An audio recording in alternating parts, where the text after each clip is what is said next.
relentless rains. So we're connecting right now with Flagler Sheriff Rick Staley on the phone. Yes, Sheriff, thank you so much. We tried to connect with you just a minute ago. We've got the technology updated now, so we are good to go. You've been updating people, Sheriff, on the radio twice a day. So give us the latest. Where are you having to send your resources right now to keep people safe there?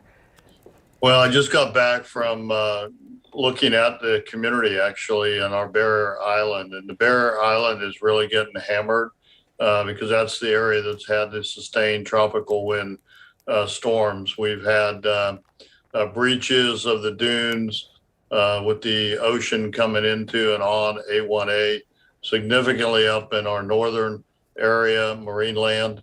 The harbor at marine land is basically including the parking lot and part of A1A now. The Flagler Beach Pier is probably seeing the end of its life from this storm. A piece of it clearly has already been taken down, and with the storm still churning out there and hitting the coastline, it's probably not going to survive this storm after 100+ years of being around. The west side, we're seeing flooding on the west side, an area known as Mondex or Daytona North. And some of the roads are, because they're mostly dirt roads, are very impassable and dangerous. So power lines are down in some areas. We have about 46,000 residents without power right now. There's shingles off of roofs, siding that's been blowing down. So it might only be a tropical storm when officially down Flagler Beach and parts of Flagler County, but it's acting like a low-level Hurricane 1 from the damage that we're seeing. Sheriff, thank you. We have that picture that you sent to us of the Flagler Beach Pier. We want to show that to folks while we're talking to you.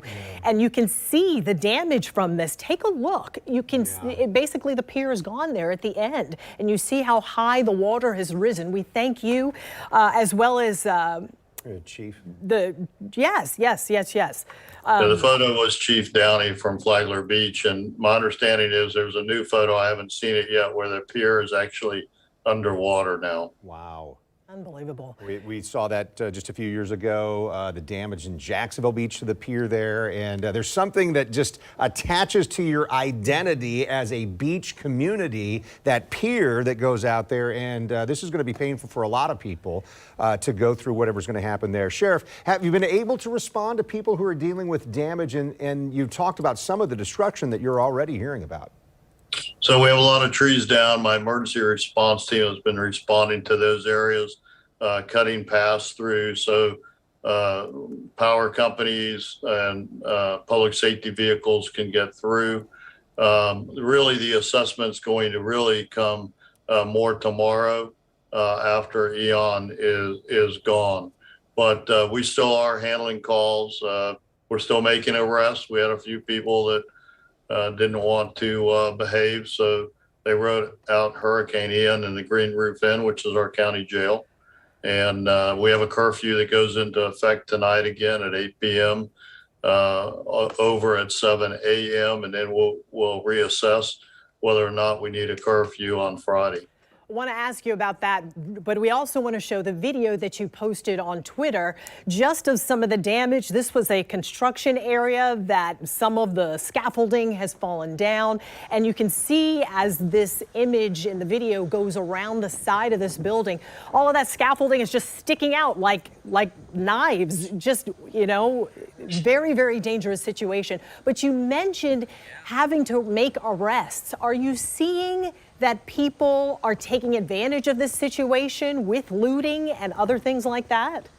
No, we've not had any of that. I have about 50 deputy sheriffs on duty every 12 hours. So we have saturated the community. The arrests that we've had have been domestic violence or an individual that committed a hit and run traffic crash that would not cooperate with our deputies, was ultimately taken down and arrested with the use of a taser. So those are what we're seeing so far. My warning to any criminal element that wants to try to take advantage of our residents because of Hurricane Ian, they will ride out the rest of Ian and the rest of this storm in the county jail. They might go there wet, but we're going to arrest them. Yeah, Sheriff Rick Staley from Flagler County. We're continuing to monitor what's happening there, and we we appreciate your continued updates from what's going on down there. Lots of damage and a lot of stuff that you're trying to deal with. Sheriff Staley, thank you for being with us right now. Right, and I'm hoping the producers will allow us. We only have a short amount of time because the St. Johns County Sheriff is on standby. He's got to get going and only has a couple of minutes with us. Hopefully we can speak with him now. Rob Hardwick. Is that okay? Can we talk with him? Okay, all right, we're going to take a by. short commercial break, and then we'll thank you, Sheriff Staley, and then we'll get to Sheriff Hardwick in St. Johns County when we come back.